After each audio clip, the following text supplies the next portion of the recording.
Hey everyone, welcome back to the Business English Career Playbook. It's fantastic to have you here as we dive into another discussion that will help you sound more confident and capable in any business setting. We've got some great topics lined up that will expand your vocabulary and understanding. If you haven't already, make sure you subscribe to the podcast. It's free and ensures you never miss an episode. Here's an amazing insight. Studies show that up to 93% of communication is nonverbal, yet most of us spend almost zero time learning about cultural body language differences when working globally. That's such a striking statistic. How did you first realize the impact of these nonverbal differences in your own work? Well, I had this eye-opening experience during a video call with our Singapore team where I completely misread what I thought was a simple head nod. You know, in many Asian cultures, nodding often just means I hear you rather than I agree. And that subtle difference led to some serious project timeline confusion.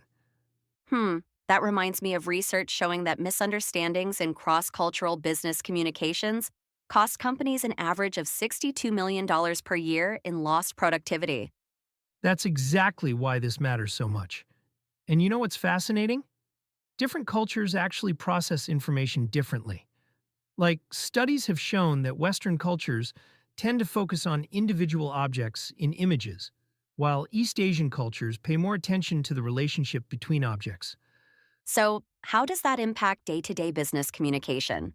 Well, it affects everything from email style to decision making. For instance, in many Western countries, there's this emphasis on quick, decisive action, like getting straight to the point in emails. But research shows that in many Asian cultures, about 40% of the message meaning comes from the context around the words. You know what's interesting? I recently read that virtual teams with strong cross-cultural communication skills are 35% more likely to exceed their performance goals.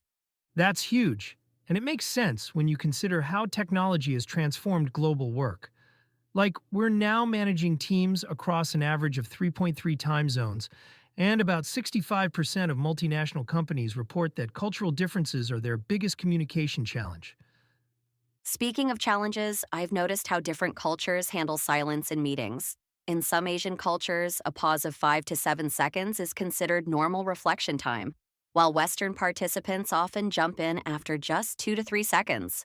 Right. And here's something fascinating.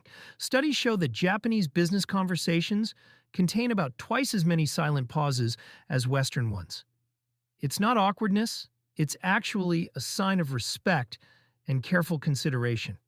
That must create some interesting dynamics in global video calls. Oh, yeah, especially since research indicates that about 87% of remote workers feel more connected to their team when using video. But here's the catch. In some cultures, like parts of Southeast Asia, keeping your camera off might actually be a sign of respect rather than disengagement. Well, that certainly challenges the Western assumption that everyone needs to be on camera all the time. Exactly. And you know what's really interesting?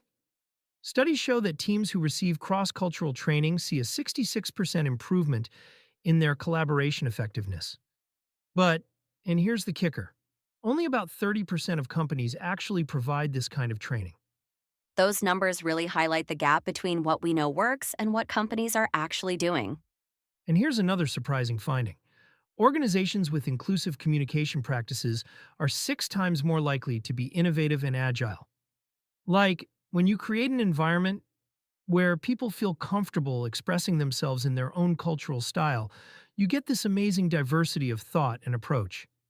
That makes me think about how different cultures approach hierarchy and authority in communication. Oh, yeah, research shows that in high power distance cultures, about 68% of employees won't disagree with their superiors in public, while in low power distance cultures, that number drops to around 32%. It's these kinds of insights that can really help us navigate global teams more effectively. You know, as we wrap up, I'm curious about your thoughts on the future of cross-cultural communication, especially with AI and new technologies entering the workplace. Well, that's a critical question. We're already seeing the predicted shifts. The workforce is now dominated by millennials and Gen Z, and AI translation tools are finally sophisticated enough to handle cultural nuance, not just vocabulary. So, what does 2030 look like? I think the human element is actually becoming more crucial. The most successful global teams will be those who move past simple translation and use AI to quickly identify communication roadblocks, freeing up humans to focus entirely on genuine cultural intelligence and deep relationship building. The future isn't about replacement, it's about hyper-efficient collaboration. That's such a powerful way to think about the future of global communication. And you know what? It all comes back to that first statistic about nonverbal communication. Whether we're using AI, video calls, or whatever comes next, understanding and respecting cultural differences isn't just nice to have. It's absolutely essential for success in our increasingly connected world. Well, that's all the time we have for today on the Business English Career Playbook. It's been a pleasure exploring this topic with you. Remember, consistency is key. So make sure you subscribe to get our new episodes delivered straight to you. Thanks for tuning in, and I'll talk to you in the next one.